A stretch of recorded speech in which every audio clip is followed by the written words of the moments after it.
Bienvenidos y bienvenidas a una nueva edición de Conversación en 40 Libros, espacio auspiciado por Fundación CEPAS y el Centro Cultural Comunitario Pabellón 83 de Lota. Hoy nos acompaña un destacado escritor y ganador de diferentes concursos literarios en la región. Estamos hablando de don Rigoberto Acosta Molinet. Hola don Rigoberto, ¿cómo está? Bienvenido. Hola Víctor, aquí estamos dispuestos y con buena disposición para conversar contigo. Eh, Creo que no será difícil, ya que nos conocemos y, y estoy aquí, a tu servicio. Muchas gracias Y don Rigoberto por... ¿Sí? agradezco por supuesto la invitación, digo, a este proyecto, que me parece una muy buena iniciativa. No, gracias a usted, don Rigoberto, por aceptar nuestra invitación, ¿cierto?, a este programa en 40 libros, un espacio auspiciado por el Centro Cultural Comunitario Pabellón 83 y Fundación CEPAS, que auspician este espacio de conversación, que lo estamos ya en su segunda versión, ¿cierto?, en el año 2021. Don Rigoberto, bueno, anteriormente habíamos conversado un poquito. ¿Cómo está esto de las cuarentenas, de la pandemia en el aspecto personal y creativo? Mira, la verdad es que cuando comenzó la pandemia, si no hubiesen dicho que iba a durar más de un año, creo que muchos no habríamos enfermado. Pero como era incierta la fecha de término, y lo sigue siendo, yo creo que uno ha ido aprendiendo y se ha ido adaptando de una u otra forma a una nueva forma de vida. Y bueno, yo la he vivido eh, haciendo, por ejemplo, cuarentena por contacto estrecho. Así que sé lo que significa no poder salir. También perdí a un amigo y hermano de la congregación, don Gualberto González, muy lamentable, y falleció justamente por la pandemia, algo que todavía estamos lamentando. Y extraño es porque yo todavía no asimilo eso. Me da la impresión que cuando vuelva a la normalidad yo me voy a encontrar con él. No sé si Sí, me entiendes.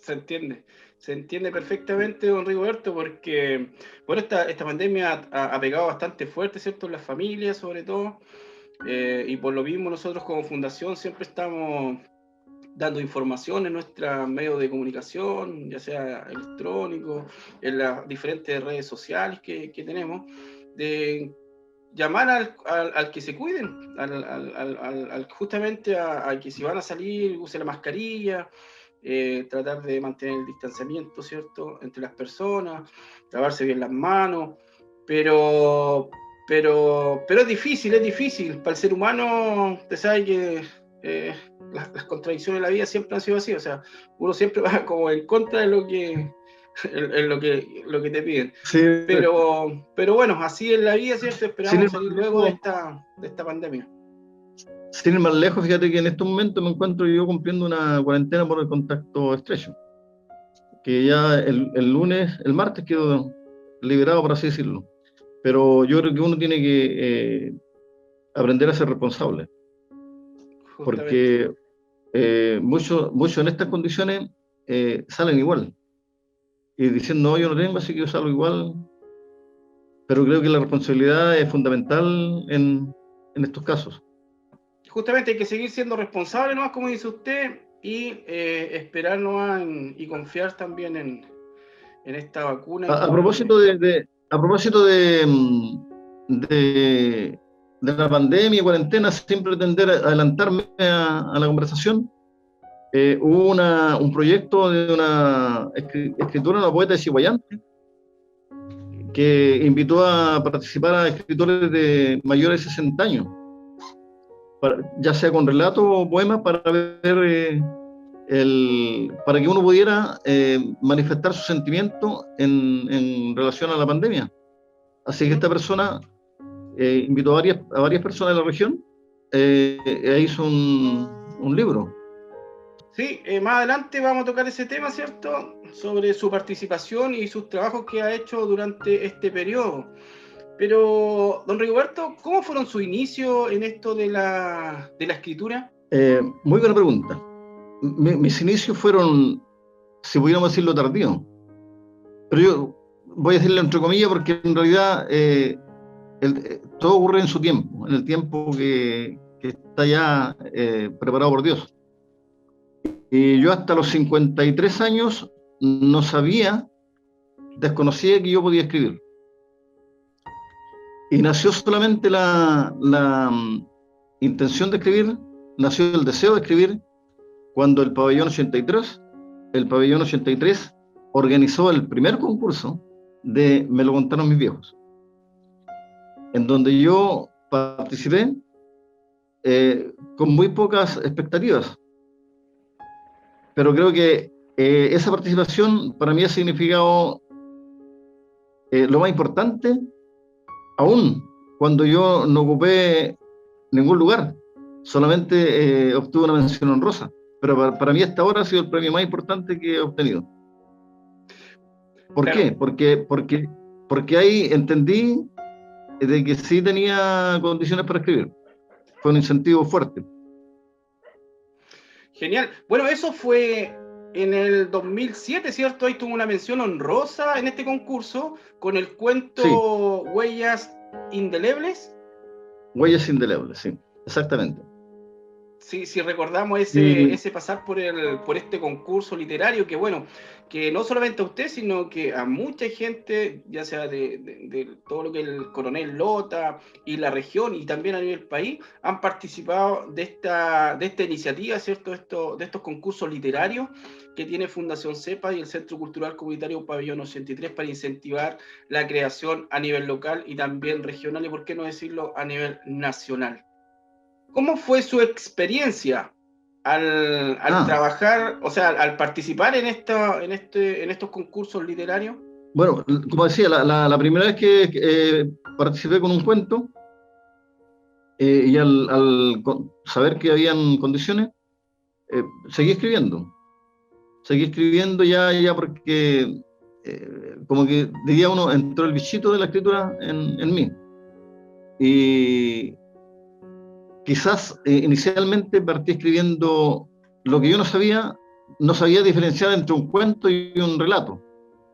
Para mí era un cuento lo que yo escribía, pero en realidad escribía relatos o escribía crónicas, sin yo saberlo, porque no tenía mayor conocimiento. Entonces después fui aprendiendo la diferencia y pude atreverme a escribir cuentos. Huella indeleble, Huellas indelebles en realidad es una crónica y que habla de la vida de mi papá, cómo llegó, cómo se crió en el campo primero, desde niño, cómo él contaba, y después cómo es su llegada a la zona minera.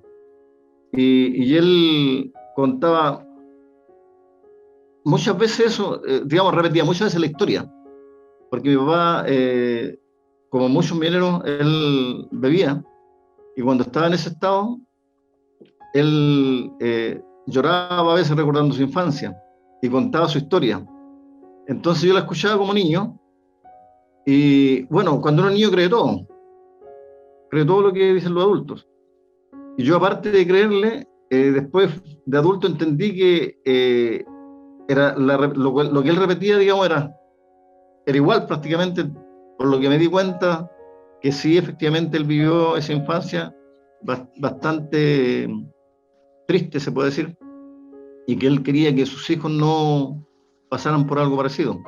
Entonces, a mí, la vida de mi papá, los sacrificados en el campo, el sacrificio como minero, me hizo escribir. Nació el deseo de escribir de él. Y ahí uno queda un poco como encajonado en algo. Y yo después escribí otra vez otra cosa, como escribiendo algo relacionado con lo mismo. Hasta que después pude, de alguna forma, mirar más allá y hacer otro tipo de escritura. Sí, estaba viendo en su currículum literario que, bueno, desde el 2007 ya hasta el 2010, 2012, ¿cierto? Participó de los diferentes concursos de narrativa, me lo contaron mis viejos, ¿cierto? Historias de la Cuenca del Carbón. y en todos estos concursos tuvieron menciones y primeros lugares. Sí, bueno, tengo que decirte que he participado en todos los concursos, me lo contaron mis viejos. En 2 oportunidades como jurado, porque las bases del concurso indicaban que el ganador, ¿sí?, era jurado del concurso siguiente. Justamente. Por lo tanto, he estado 2 veces de jurado. Y por lo demás, una bonita labor. Porque uno tiene acceso a todos los cuentos, tiene acceso a todos los cuentos no editados, se puede decir. Y puede ver en cada uno de estos cuentos a quién está detrás de ellos. O sea, cómo muchos ponen su corazón, su vivencia, los ponen en los escritos. Y uno logra entender eso que lo hacen, logra traspasarlo a uno como lector. Y eso es lo que uno persigue también, que el que lee o que uno pueda entregar claramente lo que quiere que el lector reciba. Y como decía yo antes, lo primero que yo empecé a escribir fueron crónicas, por lo tanto eran reales. Entonces a mí me costó un poco salir de la realidad. O sea, me da la impresión que si yo ponía algo que no era real, como que estaba mintiendo, como que estaba haciendo algo indebido, hasta que logré zafarme de eso, sí. Así que ahora puedo escribir de diferentes cosas. Para eso, don Rigoberto, usted igual estuvo en diferentes talleres, participó también de la compuerta número 12, donde se fueron perfeccionando en lo que es la escritura, la literatura. Sí, formé parte desde los inicios de la compuerta número 12, estuve un par de años, después me retiré por razones bien personales. Lo que pasa es que yo, como te decían antes, yo asisto bueno, ahora igual estamos vinculados, pero yo asistía normalmente a una congregación. Y al asistir a una congregación me limitaba en cuanto a cumplir también con algunas reuniones de la compuerta o de otras agrupaciones. Por lo tanto, para hacer algo a media, prefería, digamos, yo salirme. De hecho, ya no pertenezco a la compuerta número 2. Claro, igual formaba parte de la Mesa Ciudadana. Claro, la Mesa Ciudadana, en Tía Lotina, siempre estuvo ligado, claro, al desarrollo de la comuna de Lota y participando activamente de estos procesos. Justamente se echa de menos su presencia en estas organizaciones donde tuvo un papel relevante, ¿cierto?, para poder opinar sobre el futuro de nuestra comuna de Lota. Pero también pasa por diferentes concursos literarios más adelante y también su primer libro, que esto fue ya en el 2012, si no me equivoco, con el libro El niño que vive en mí. Exactamente. ¿Cómo nace esa edición, don Rigoberto? ¿Cómo llega a editar este libro? Cuando empecé a participar en el concurso, después ya escribía por una necesidad. Entonces fui escribiendo relatos, cuentos, y de pronto me di cuenta que tenía un número de relatos, de escritos, suficiente como para poder publicar un libro. Y pretendí hacerlo con algún concurso o un fondo concursable, pero no me manejaba en esos asuntos, así que lo hice con la ayuda de particulares, especialmente de mi familia. Mi hermano mayor me apoyó bastante en eso para poder publicar el libro, porque tú sabes que publicar un libro no es barato. Lamentablemente tiene su costo, y lo hice por iniciativa propia y como decía, con ayuda de familiares, de conocidos. Y en relación al libro de El niño que vive en mí, tomó el nombre por un cuento que escribí en un concurso que hizo el Ministerio de Vivienda con el programa Quiero mi barrio. Y hay una anécdota en cuanto a eso que quiero conversártela porque tú conoces a Juan Torres. Poquito después que yo escribí un segundo cuento para el Pabellón 83, una vez apareció en mi casa, por debajo de la puerta, una base para ese concurso. Yo la recibí, lo leí y me interesé. Después supe que me lo había tirado por debajo Juan Torres. Así que, claro, ese cuento, El niño que vive en mí, también tiene una cierta importancia porque me salí del Pabellón 83, por así decirlo, concursé a otro nivel y gané el primer lugar. Y eso marcó, por así decirlo, el tema del libro. El tema del libro porque el niño que vive en mí, porque mis primeros escritos fueron mirando, recordando mi niñez. Y esa niñez que me di cuenta que muchas personas lotinas no saben lo que significó vivir en los años 60. Bueno, o más atrás, pero yo con propiedad puedo hablar de los años 60, donde Lota, digamos, habían barrios de pabellones de puros mineros, muchos niños. Yo viví en el pabellón 56, que estaba junto al 55, detrás o atrás de la escuela Matías o escuela Thompson Matthew ahora. Y esos pabellones estaban aislados del resto de los pabellones. Por lo tanto, era como una pequeña ciudad. Yo cuando era niño, para mí era mi mundo, esos dos pabellones. Yo no conocía más. Y había mucha... eran barrios muy vulnerables. Digamos, Lota en sí lo era, pero habían barrios con más facilidad de darse cuenta la vulnerabilidad que habían. Y tenían como vida propia. Por ejemplo, la vida de los mineros, de la mayoría, era jugar al tejo, jugar al naipe, servirse sus tragos. Los niños jugar en la calle, en grupo, a diferentes tipos de juegos. Entonces dentro de mi mente volvieron toda esa vivencia a mí, que estaban dormidas quizás, pero volvieron a mí y me sentí como niño otra vez. Y empecé a hacer esos recuerdos y a llevarlo al papel. Y una cosa, había muchas limitaciones, como niños, muchas. Pero ¿sabes qué? Éramos niños felices. Y eso yo creo que es lo que uno tiene que rescatar. Éramos niños felices, no había maldad. No sabíamos de violaciones, de pedofilia, de robos. No sabíamos de eso, sabíamos jugar. Y jugar sanamente. Era una vida que cuando yo lo recuerdo aún, mi mente se traslada de una forma tan especial que me lleva a recordar esa niñez, los pantalones cortos, jugando a las espaditas de madera, jugando al coy, le decíamos nosotros, o por decir los cowboys, con pistolitas de madera pintadas con betún negro. Era una vida feliz. Y creo que eso es lo que a mí me mantuvo por harto tiempo escribiendo de esos años.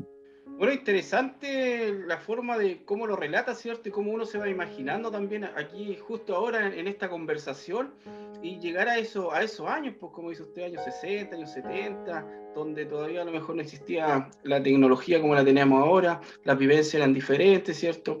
Se vivía más en comunidad, y la gente era más unida, justamente por la forma que tenían los pabellones, pero así, con esas carencias que dice usted, y con esa falta a lo mejor de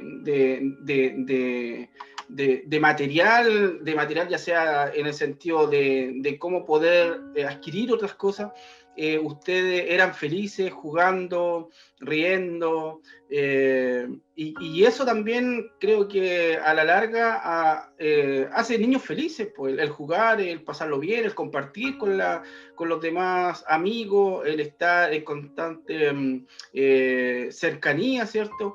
Creo que en estos tiempos no se da mucho, y sobre todo ahora en la pandemia, que cada uno está encerrado en sus casas. Y qué bonito escuchar, don Rigoberto, estas vivencias, estos relatos también que lleva en su libro, ¿cierto? Con el niño que vive en mí. Pero no se queda solamente en la edición, sino que también hubo ahí una sorpresa para los amigos de Lota, ¿cierto?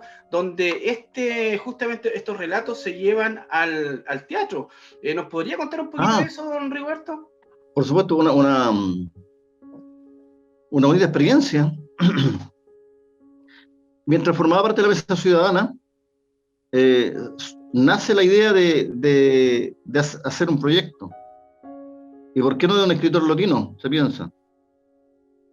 Y alguien dice, bueno, aquí hay un escritor presente y a lo mejor podríamos hacer algo. Y surge la idea de hacer una obra. Y vamos a decir coincidencia, pero estaba en ese momento don Gabriel Corbalán con su esposa, la señora Lucy Figueroa, y dicen que ellos tienen una hija que trabaja haciendo teatro con títeres, y que a lo mejor podría ser una buena oportunidad. Y se toma la palabra, y faltaba quien apadrinara este proyecto, y lo hacen los amigos del folclore.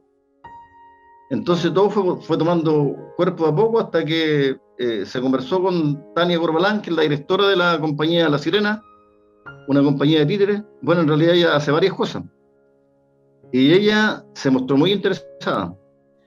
Yo le había regalado, recuerdo, yo conocía a don Gabriel y a su esposa mientras yo trabajaba en Correos. Entonces por ahí tuve un intercambio de libros. Y ellos tenían mi libro y Tania no lo había leído. Entonces cuando ella supo de la posibilidad de este proyecto, se interesó bastante. Y empezó el proceso. Un proceso largo pero bonito. Bueno, este proceso fue en el año 2018, ¿cierto? Ahí con la compañía de marionetas, ¿cierto? La Sirena, donde su primera presentación fue en la ciudad de Lota y justamente en la escuela 8, ¿cierto? En esta escuela, el debut fue ahí. Sí, justamente en la escuela Baldomero En la Baldomero Lillo. Pero se llenó de gente, no había dónde poner más gente, yo recuerdo. Pero muchos participaron, las autoridades, los concejales, gente de la cultura, la literatura. Fue una experiencia pero muy enriquecedora para toda la gente de la ciudad.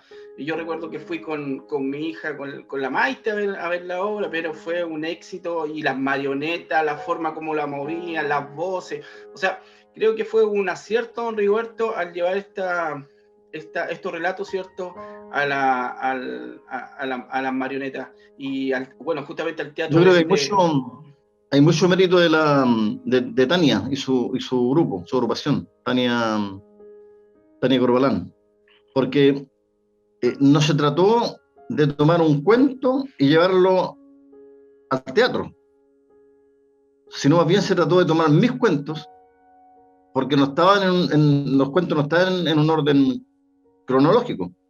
Por lo tanto, ahí hubo un trabajo muy bien hecho en cómo sacar de cada uno de los cuentos, o de la mayoría, extractos para conformar un todo. Y bueno, a mí me sorprendió. Cuando vi la obra esa, a mí me sorprendió bastante y me emocioné. Cuando uno cuando uno conoce la historia, cree que no se va a emocionar.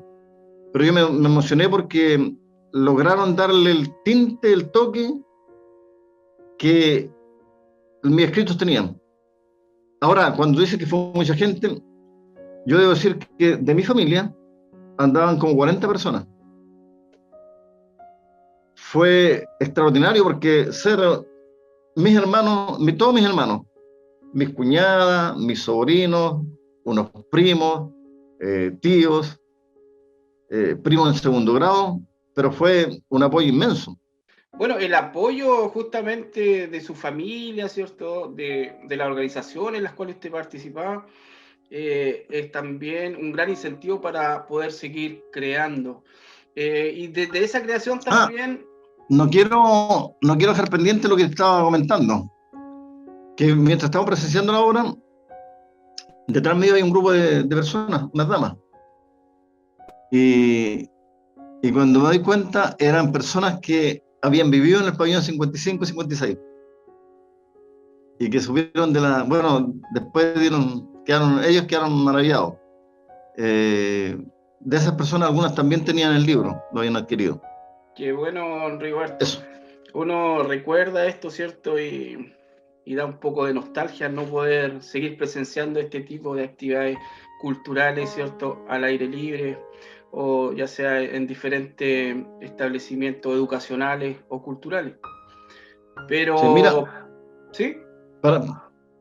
aprovechando que estamos en este tema, después Tania Corbalán, que es la directora de la compañía de títeres,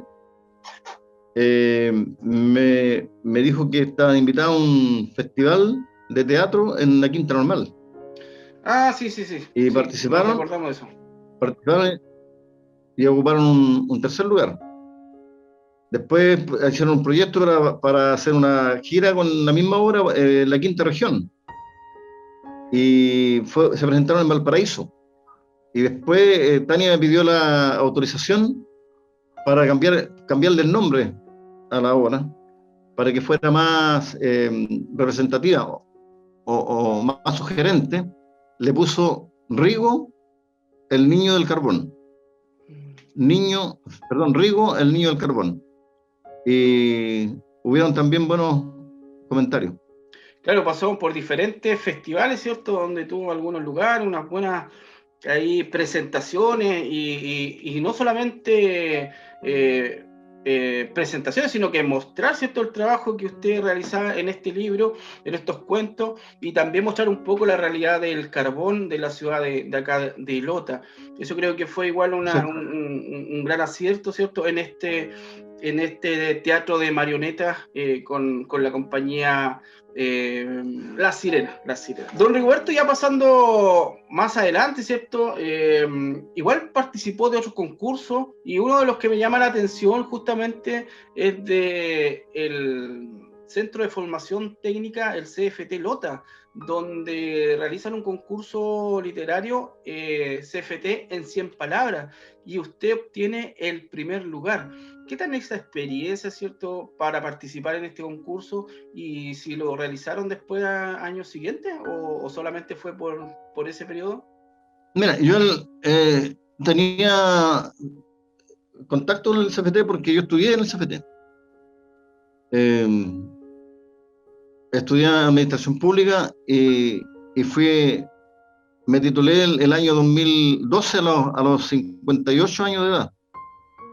Era el mayor de los estudiantes que estaba ahí. Entonces tenía cierto vínculo con ellos y cuando supe del concurso ya no estaba estudiando y quise participar. Y no he tenido buena experiencia con los concursos de 100 palabras o cuentos cortos. Será porque yo siempre requiero a lo mejor más palabras para expresar para escribir un cuento, pero en esa oportunidad sí hablé de lo que significó o de lo que significa de lo que significó la llegada del CFT Lotarauco a Lota y fue una bonita experiencia. Después, mientras estudiaba, hice un curso rápido ahí en Infocap. También participé en un concurso en 100 palabras, que también me fue bien. Y, y creo que me estoy acostumbrando también a escribir en pocas palabras. Sí, ahí bueno, obtuvo el primer lugar igual en el año 2018, ¿cierto? Con el cuento Más cerca de lo que pensamos. Sí, fue un relato que en realidad fue una especie de poesía. Ah, Bueno, yo he escrito algunas poesías, pero mi fuerte, se puede decir, es la narración. bueno, sí, don Rigoberto, recordando, ¿cierto?, el concurso del CFT, Lotarauco en 100 palabras, bueno, ahí participó con el relato Luz en la oscuridad y después también participó en el Infocap, ¿cierto?, de Concepción, ahí organizado igual el concurso en 100 palabras y ahí también adjudicó un primer lugar con el poema más cerca de lo que pensábamos. Entonces, ese Sí, tipo creo que le está acomodando ese tipo de concursos, este tipo de ese estilo. creaciones, ya sea en los cuentos, en los relatos, y por qué no decirlo también en los poemas. Sí, la verdad es que bueno, uno se da cuenta que sin darse cuenta, valga la redundancia, va en alguna medida progresando en lo que hace. Eh, por ejemplo, yo veo escritos anteriores y veo que podría mejorarlo, porque en la medida que bueno, como dicen, la práctica hace el maestro.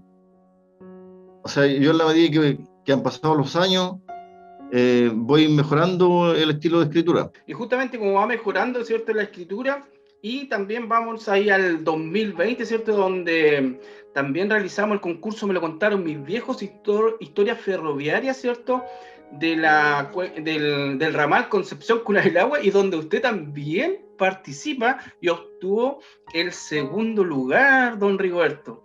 ¿Qué tal eso de que Sí, siempre esté en los primeros lugares? ¿Cómo se siente?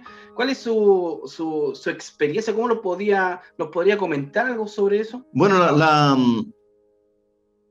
experiencia de ocupar un lugar es de bastante satisfacción. Entender de que lo que uno escribe con cariño, con amor, eh, tiene retribuciones. Pero quería decirte de que cuando uno escribe, lo vive. O sea, tú escribes lo que has vivido, pero lo que no has vivido, lo escribes porque en tu mente lo vives. Entonces, he llegado momentos a pensar, y me ha ocurrido, de cosas que yo he escrito y que tengo que pensar, detenerme a pensar si fue verdad, si me ocurrió, o lo escribí, o fue ficción. Porque tú vives la escena. Yo no sé si a mi colega escritor le ocurre. Tú vives la escena en tu mente, y eso, cómo tú lo llevas a la letra, es donde está la gracia del que escribe. Justamente. Y bueno, yo quisiera cada vez más poder hacerlo mejor a ese respecto. Por supuesto, uno siempre busca perfeccionarse, ¿cierto?, en el ámbito literario, ya sea con diferentes herramientas. Desde ahí, don Rigoberto, desde esa búsqueda, en este momento está trabajando en algún libro, en algunos cuentos, relatos, algunos poemas que han surgido en este periodo de pandemia. Sí, ha habido creación, pero bueno, los primeros meses de pandemia me puse a escribir algunas canciones, eh, saqué algunos himnos, una alabanza para el Señor, cosa que nunca antes había hecho, y logré hacer como cuatro o cinco. También tengo una canción que habla de Lota, que invita a las personas a conocer Lota, y la está trabajando alguien que canta para algunas situaciones específicas. No soy músico, hago sonar un poco la guitarra, que eso me ayuda a complementar los versos con la música y logro sacar algo, por así decirlo. He hecho poesías y, como te comentaba al inicio, participé en este libro. No sé si se ve bien. Sí, súper bien, sí, sí. Sí, pero no quiero dejar pasar para los amigos que nos vean y no conozcan mi libro, que este es mi libro. Don Rigoberto, justamente para obtener ese libro, ¿cómo lo podemos hacer? Mira, la verdad es que me quedan algunos libros todavía, pero me lo distribuye Magdalena Opaso. Ah, ok. ¿Tú la conoces? Sí, sí. Ella estuvo en una entrevista contigo. Ella, siempre que hay feria del libro o que hay alguna actividad, ella lleva libros de escritores latinos principalmente, y entre esos está el libro mío, El niño que vive en mí. Bueno, Ella lo vende. vamos a dejar, ¿cierto? Ahí los contactos de Magdalena Opaso, quien está distribuyendo este libro, ¿cierto? Para que las personas, los amigos que quieran comprar este libro, lo puedan tener ahí con Magdalena. Don Rigoberto, ¿cómo pasa el tiempo, ¿cierto? ¿Cómo en esta conversación, en esta historia, en estos relatos que usted nos comenta, llenos de historia, llenos de sentimientos? Es increíble todo el potencial que tiene para poder escribir, y no solamente en una sola línea, sino que, como estábamos viendo, se dedica al relato, al cuento, a los poemas, y ahora también participando en esta compilación de cuentos que tiene ahí justamente en sus manos. Quisiera, si da el tiempo, leer. Por supuesto, por supuesto. Bueno, esto está pensado en los adultos mayores, cómo los tomó la pandemia. Y dice así: la jaula invisible.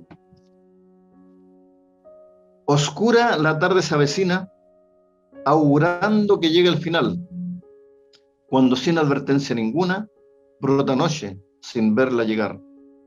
Con su mano de negro desdén, nos recuerda que el tiempo termina. 80, para los más robustos, lo sentencia la letra divina. Los demás, sin saberlo quizás, nos harán comprender quiénes somos, descubriendo al mirar hacia atrás que nos vamos quedando ya solos. La tarea que queda pendiente, aceptar que ya estamos marchitos.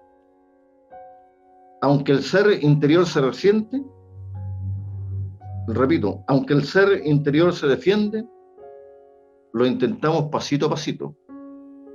Un nuevo tirano ha llegado.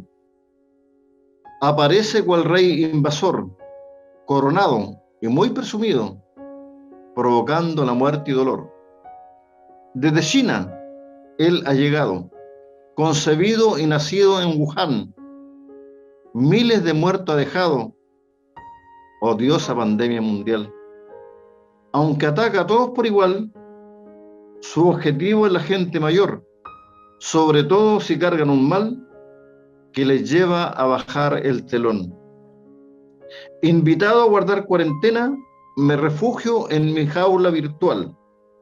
Al alero de mi compañera, frenaremos el virus mortal. El encierro no es tan tedioso como muchos pudieran pensar.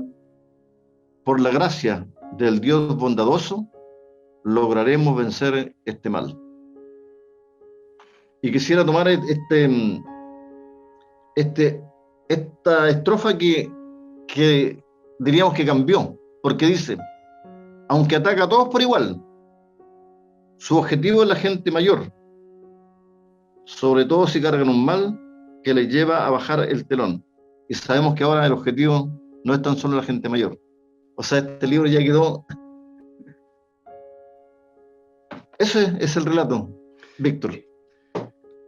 Hermoso, ¿qué quiere que le diga? O sea, igual como maneja ahí, ¿cierto? la actualidad busca también el sentir, ¿cierto?, de esta pandemia, de que sí, justamente en su primera instancia se decía que Los afectaba mayores. solamente a los mayores, pero estamos viendo que no, que ahora es a todos por igual, así que hay que cuidarse nomás, hay que seguir con las normativas que dice el Ministerio de Salud, y no ser porfiado, porque esto es real, esto se lleva vida, y si no ponemos cada uno un poquito, ¿cierto?, de responsabilidad, no vamos a llegar a ninguna parte. Y justamente lo que dice usted, ese maldito virus, ¿cierto?, que llega a coronarse a las vidas de las personas y sobre todo a los adultos, y que lleva algún tipo de enfermedad, lo ataca con mayor fuerza. Creo que igual en su momento, creo que logró esto de rescatar la esencia, ¿cierto? Y también el asilo que tienen los adultos en este momento, en sus casas, el estar en cuarentena, el no poder salir. Y creo que uno de los mayores sufrimientos, se podría decir en este momento, es la soledad, el no poder estar con su familia, ¿cierto? El poder abrazarse, el darse un beso, el decir te quiero, sino que hacerlo a lo mejor desde una pantalla o de lejos, no sé. Creo que eso es lo que está matando más que yo creo que el virus en este momento a las personas mayores, que es la soledad. En realidad, nosotros somos sociales, necesitamos de los demás, necesitamos ese apretón de mano, ese abrazo, y sí que se echa de menos. Pero también no es menos cierto que dentro de esta pandemia han habido iniciativas buenas como esta, que nació en 40 libros gracias a la pandemia. O sea, no vamos a decir que bueno que haya pandemia ahora que ocurra esto, sino que por el contrario, que pese a las adversidades, de alguna forma hay personas que quieren doblarle la mano al destino y decir, no, si podemos todavía hacer cultura, podemos todavía hablar de arte, hablar de literatura. Es precioso. Y qué bueno, Víctor, yo te felicito a quienes han tenido esta iniciativa, porque logran un doble objetivo, que es comunicar a las personas lo que estamos haciendo, los escritores, y, y logra que nosotros ya, en mi caso particular, y los que tengan mi edad, que ya estamos en una edad avanzada, que podamos tener la oportunidad de conversar con la gente, de poder expresar nuestros sentimientos. Ojalá que quienes vean este programa lo vean también de esa forma. Muchas gracias, don Rigoberto, por esas palabras. Nosotros, como Fundación CEPE y Centro Cultural Comunitario Pabellón 83, estamos generando muchas acciones justamente para llegar a nuestros usuarios, ¿cierto? A las diferentes familias, a los niños, a las niñas, que nosotros trabajamos en las diferentes áreas, ya sea en cultura, psicosocial y educación. Para nosotros igual es un agrado tener estos espacios porque justamente tenemos contacto directo con las personas y también poder contar este tipo de experiencias, a lo mejor no tanto en la literatura tan así como más profunda, ¿cierto? Pero sí en buscar la conversación, en buscar estas anécdotas, estas cosas que nos han pasado, estas historias, ¿cierto? Estos relatos, y que justamente ayudan a los más jóvenes a entender también la vida, de cómo se vivía antes, cómo se vive ahora, y también tomar a lo mejor este tipo de experiencia y llevarlo a la vida personal. Creo que ese también es el sentido de este programa en 40 libros, que nace Creo que justamente desde la pandemia. parece que estamos en sintonía, Víctor, ¿eh? Porque veo que también te apasionas. Por supuesto, porque uno también tiene familia, tiene cercanos que de una u otra forma no lo ha podido ver. Pero también esto, como le digo, nos acerca a nosotros como personas. Y yo creo que eso es lo valioso, las personas, el conversar, como le digo, de esta forma y llevar también estas experiencias a los demás. Así que creo que ha sido un agrado, don Rigoberto, conversar con usted. Creo que tiene mucho más que entregar y siga en esta parada de crear, de hacer cosas, y también no olvide que Fundación CEPAS y el Centro Cultural Comunitario Pabellón 83 siempre van a estar dispuestos a apoyar todas sus iniciativas. Agradezco y eso me consta. Y quisiera aprovechar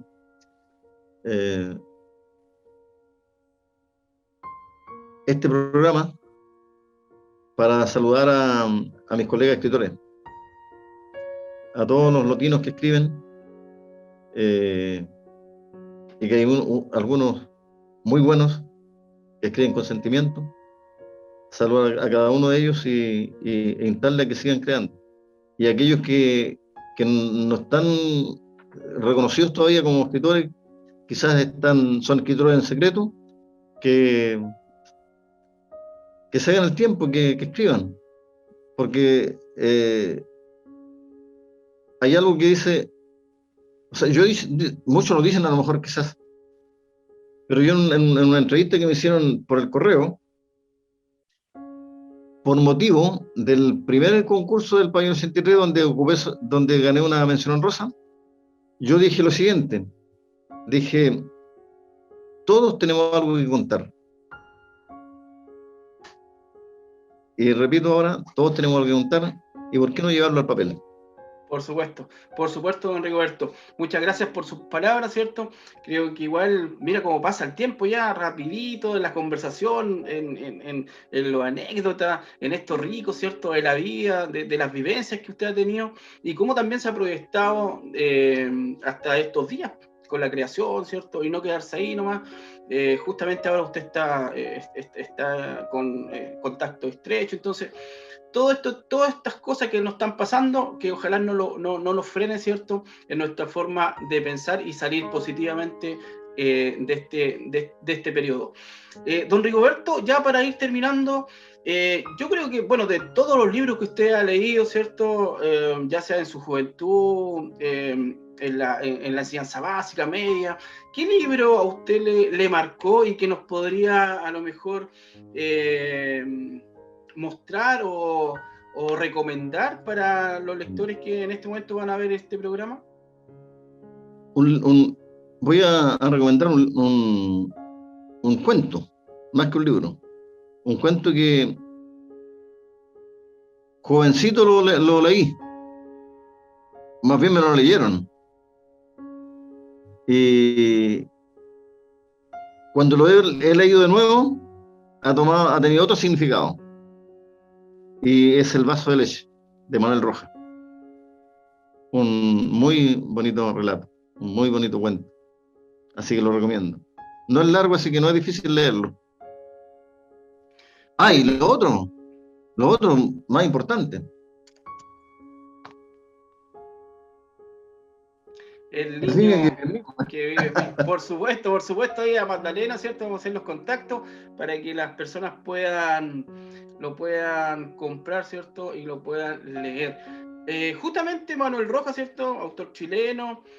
Nosotros como bibliotecas comunitarias tenemos este libro, ¿cierto?, El vaso de leche y sus mejores cuentos, así que las personas que quieran tener este libro lo pueden obtener en las bibliotecas comunitarias de Fundación CEPAS y el Bibliobús, pero también lo vamos a dejar ahí con un link en PDF para que lo puedan leer. Este es un cuento bastante entretenido, ¿cierto? Bueno, tiene una acción sencilla, un relato bastante calmado, pero que narra también las grandes emociones del ser humano. Así que hay una profundidad. Muy buena opción, don Rigoberto, que nos ha dado para poder leer en estos tiempos de pandemia. Así que ya para irnos despidiendo, algunas palabritas, don Rigoberto. Bueno, agradecerte a ti, a Fundación CEPAS, al Pabellón 83. Gracias por la iniciativa, gracias por la invitación. Ha sido un placer conversar contigo, Víctor, y ojalá que no sea la última vez. Por supuesto, siempre vamos a estar en contacto con Rigoberto, usted sabe, ahí el Centro Cultural siempre presente en las diferentes iniciativas y también apoyando a todos los artistas locales. Yo por mi parte me despido, ¿cierto? Y nos vemos en una próxima oportunidad en tu programa En 40 Libros, un espacio auspiciado por Fundación CEPAS y el Centro Cultural Comunitario Pabellón 83 de Lota. Nos vemos, hasta luego, chao, chao.